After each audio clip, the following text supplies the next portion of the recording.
President of the United States, I took the position that we should have critical support. He's not running because he was black. To be black cosmetically was not enough. We wanted to know what his platform, what his positions were. In fact, I wouldn't be exhilarated to have the first black president of the United States if it were Colin Powell or Clarence Thomas. It seems to me there's some substantive or incremental differences there. So it really is about what does this man stand for in context. And let me just say very clearly, I think I'm a progressive, though I'm a pragmatic progressive. That is to say, I'm always looking at how do we take our vision and our values and translate them into meaningful things that can happen on the ground. That's been my history. It's not likely to change now that I'm 39, approaching 38. The other thing I want to say is, as an axiom of my advocacy, I say that the differences between the two political parties are incremental, not fundamental, but not inconsequential. I say that all the time. Of course, they're two capitalist parties. We know that. But to say that there are absolutely no differences between them, I don't think it's true. The differences are incremental. As radicals and revolutionaries, we want fundamental change. It is not fundamental change, but the incremental changes are not inconsequential. Tell people who have not had an increase in their minimum wage in 10 years that if they get an increase in their minimum wage, that doesn't matter. In the real world, it does matter among the folk in the streets. The other thing I want to say quickly is we have to look at, in context, the devastating impact of the last 8 years of Bush-Cheney. Ruinous domestic policies.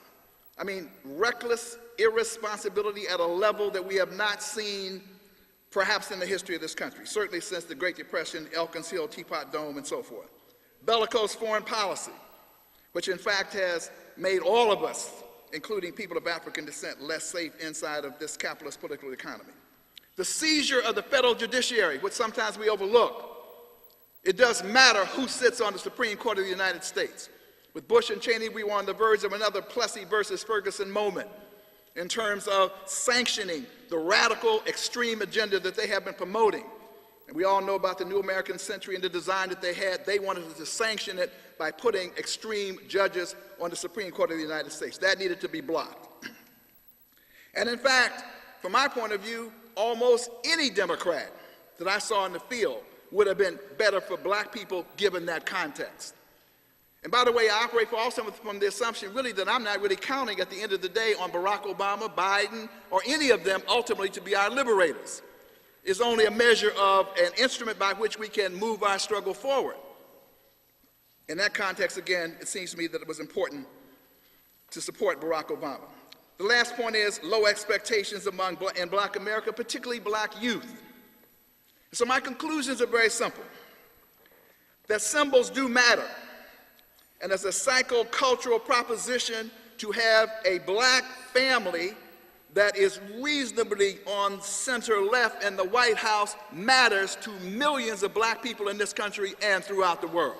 The aspirations of young people will never be the same again because there is a black person in the White House. And Michelle Obama going to those schools, going in the Southeast, going to places that you wouldn't expect Bush to go or Cheney to go matters to those young people. And it will impact their lives into the future. And in terms of incremental change, there's been a few things that have been done. The S-chip bill has been passed. That's 9 million more people who have health insurance. A good number of those are black people. Tell them that it doesn't matter. The stimulus package could have been better, should have been better. In fact, the article I'm writing right now when I finish to go home is entitled, "When Will Barack Obama Stand and Fight?" Because very often compromise is too early for me. But the stimulus package will trickle down. That's what I don't like about it, but it will. We can take advantage of it in our neighborhoods, in our communities. $785 billion. A good deal of that we can, in fact, grab in our communities and, in fact, do something with if we will spend time figuring out how to do it. And to use it creatively to advance the material conditions of our people. We can seize the moment. The green jobs czar, and it's going to be important that we have a green jobs czar, is the black brother, progressive brother named Van Jones, which means that some very positive things are likely to happen. I'm told by my good sister Nkechi Ife, who has been working on the issue of trying to end these disparities between crack and powdered cocaine, which has been devastating our community, that for the first time They are now optimistic under the leadership of President Barack Obama and the Democratic Congress that that will be changed, that these differences and disparities that have helped destroy our communities will be changed. For the first time, we're seeing that indication. And of course, a black attorney general in the person of Eric Holder. Not perfect, but hearing him speak and hearing some of the things that he said encourages me that those incremental differences will matter. And finally, the Supreme Court. I'd like a more radical left representative than Sotomayor, but I'll take it. I certainly will take it over Judge Thomas, I'm not supposed to curse, I can't say the real thing, but so I'll take that. And I hope he gets another term so we can get a couple more, so we can shift decisively on the court away from this reactionary sanctioning of the kind of program that in fact has been unfolding. So my position is Barack Obama is good for black people, but not good enough. And to make him better, we are going to have to do more than sort of rhetorize about it. We're going to have to organize to make him better. It's like Roosevelt said, I believe in what you're doing out there, but go making me do it. He needs political space, and we need to create that political space if we have, in fact, the talent and the ingenuity and the skill, other than our ability to talk about it, to make the kind of change that we believe. I think we need more targeted programs for black people. I'm dissatisfied with that. For people of color, I want to resurrect race-based initiatives. I want him to be bolder around the positions in Africa and the Caribbean, but we still got time. It's only 6 months. And if we organize and do our job, in fact, we can put ourselves on the agenda in the same way that other people have done so. Thank you very much.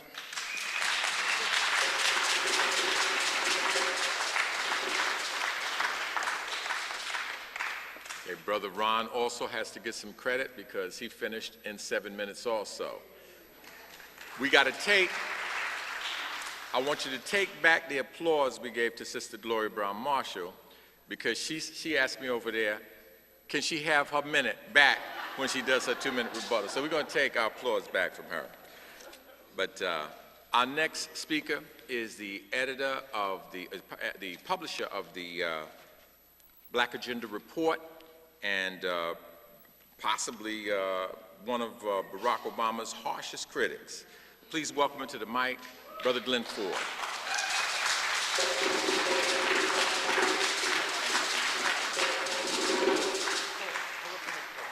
Good evening.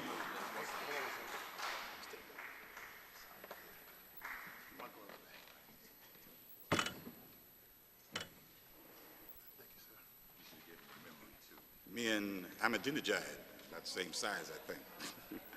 This is going to be kind of a rush through because President Obama has been very busy during the last 5 months working against our interests. This has already been a singular and historic presidency, not just because he is the first black president, but because he is so thoroughly the finance capitalists' president, the investment bankers' president. As of March 31st, according to the Bloomberg News Service, the federal government has, one way or another, committed $12.8 trillion to the economic recovery. At least 9 out of every 10 of those dollars went to the banks or the insurance companies and other sectors of the finance capital class. That's at least $11.5 trillion transferred to the bankers, most of it under President Obama. Now, to put these huge numbers into perspective, the gross domestic product of the entire United States in 2008 was only $14.2 trillion.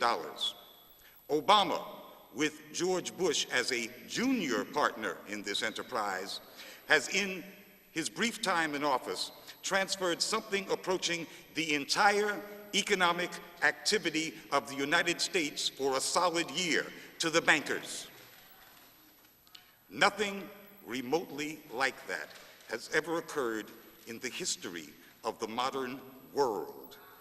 So to call Barack Obama the bankers' president is a gross understatement.